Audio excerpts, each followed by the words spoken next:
कांग्रेस के युवा और फायर ब्रांड नेता कन्हैया कुमार इस वक्त हमारे साथ हैं। उत्तर पूर्वी दिल्ली से कांग्रेस ने इन्हें उम्मीदवार बनाया है और एक ऐसे शख्स के खिलाफ उम्मीदवार बनाया है जो कि सुपरस्टार गायक है। कन्हैया कुमार हमारे साथ बातचीत करने के लिए मौजूद हैं। वजह यही है बातचीत की क्योंकि ये उत्तर पूर्वी दिल्ली से चुनाव मैदान में है। हालांकि ऐसे भी इनसे लगातार बातचीत होते रहती है। कन्हैया भाई, आपसे आपके चुनाव क्षेत्र के बारे में बाद में बात करेंगे, लेकिन पहला सवाल, जिन मुद्दों पर चर्चा हो रही है, प्रधानमंत्री नरेंद्र मोदी के मामले में बीजेपी अध्यक्ष को नोटिस गया है चुनाव आयोग का, और आपके नेता राहुल गांधी के मामले में भी मल्लिकार्जुन खड़गे को चुनाव आयोग का नोटिस गया।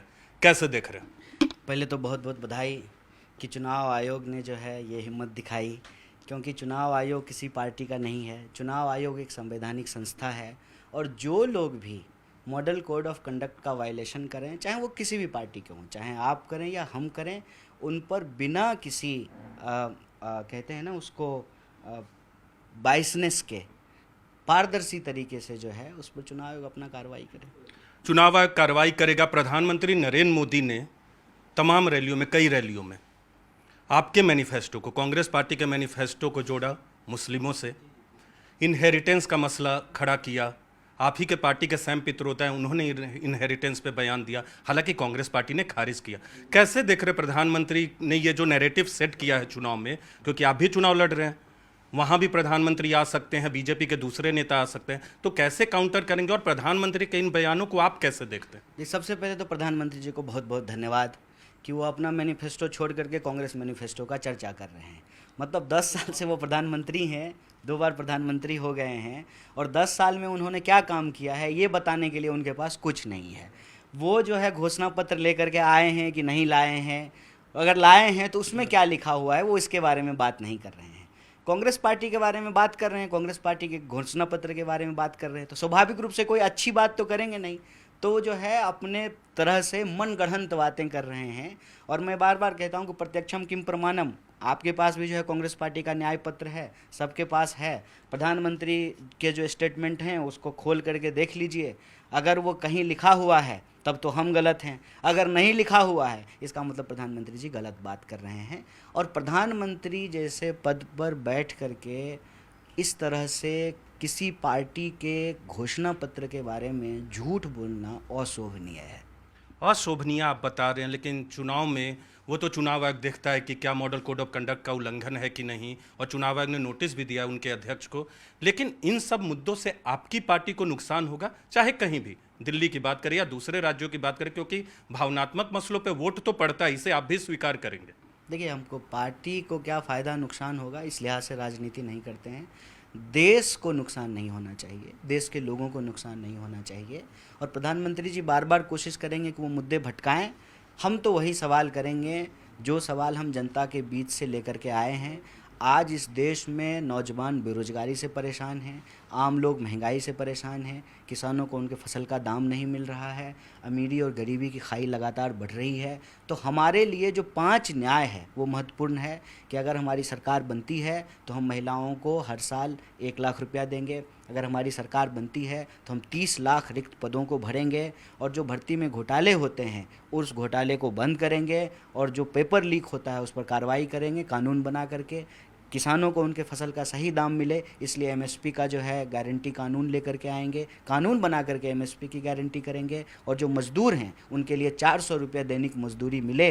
हम इन चीज़ों की बात करेंगे, इस देश के आम लोग की समस्याओं के बारे में बात करेंगे। वो जो गुमराह करने वाली बात है हम उस पर जो है उलझने वाले नहीं हैं। गुमराह पे आप नहीं उलझेंगे। आप किस सीट पे बात करते हैं? इससे पहले आपने बिहार से चुनाव लड़ा, वहाँ हारे, फिर दिल्ली से उम्मीदवार बनाए गए हैं, लेकिन आपके प्रतिद्वंदी प्रत्याशी जो हैं भारतीय जनता पार्टी के मनोज तिवारी, वो कह रहे हैं कि टुकड़े टुकड़े गैंग को उन्होंने टिकट दिया। कांग्रेस पार्टी ने बिहार में भी इस बात को कहते हैं और यहाँ भी उन्होंने कहा। कैसे देख रहे हैं, इससे काउंटर आप कैसे करते हैं? सरकार तो उन्हीं की है ना, उन्हीं की सरकार है, बीजेपी की ही सरकार है ना, वो बीजेपी में ही है, 2 बार से सांसद हैं।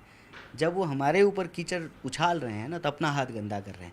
इस कथन का ये मतलब है कि 10 साल से मनोज तिवारी जी जो सांसद हैं, जिनकी 10 साल से सरकार है, वो ये कहने की कोशिश कर रहे हैं कि जय शाह के पिताजी कोई काम नहीं करते हैं, उनका मंत्रालय ठीक से काम नहीं कर रहा है, ना जो है पुलिस ने कोई कार्रवाई की है, ना कोई जो है इन्वेस्टिगेशन में ऐसी बात है, ना कोर्ट ने कोई कार्रवाई की है।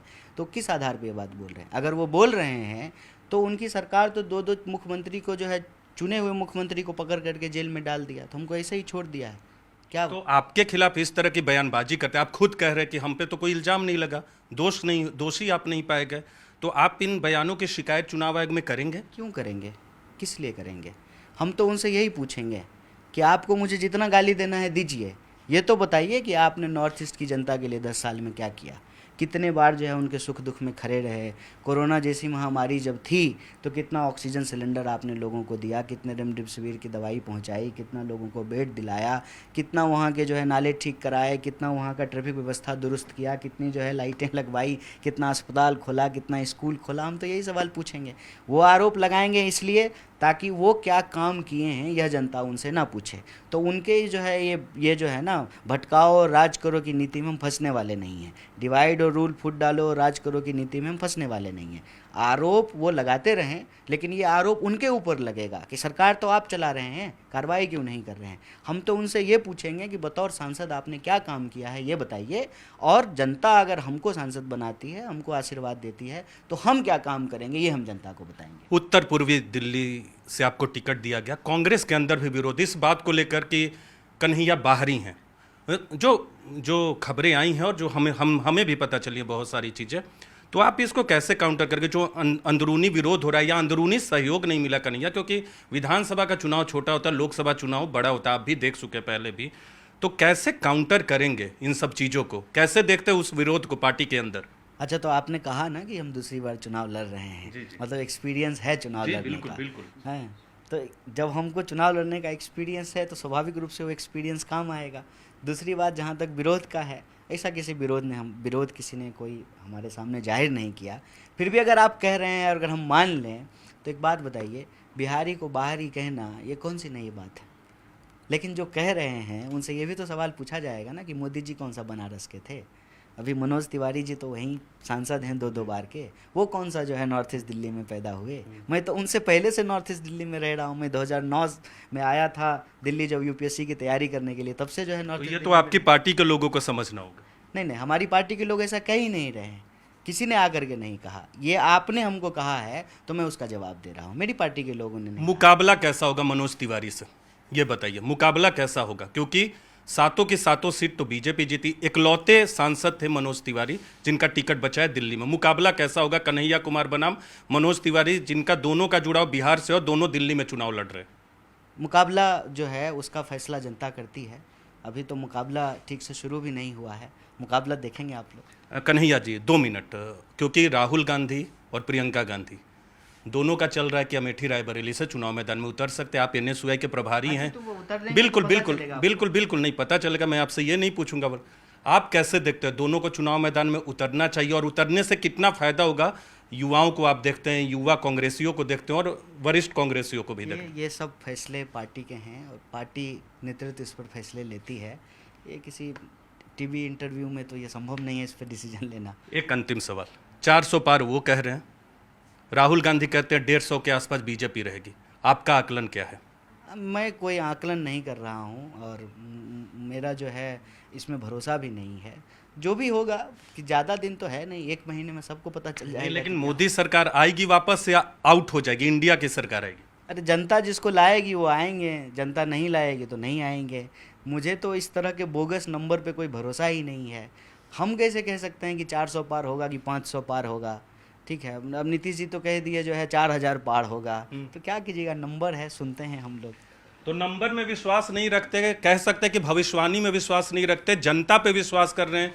कन्हैया कुमार मुकाबला कड़ा होगा इस बात का विश्वास दिला रहे हैं, और चुनाव का क्योंकि पूर्व का एक्सपीरियंस है और पिछली बार हारे भी हैं, तो इस बार जीत का इन्हें भरोसा भी है। कन्हैया, न्यूज़ 18 इंडिया से बातचीत करने के लिए बहुत बहुत धन्यवाद।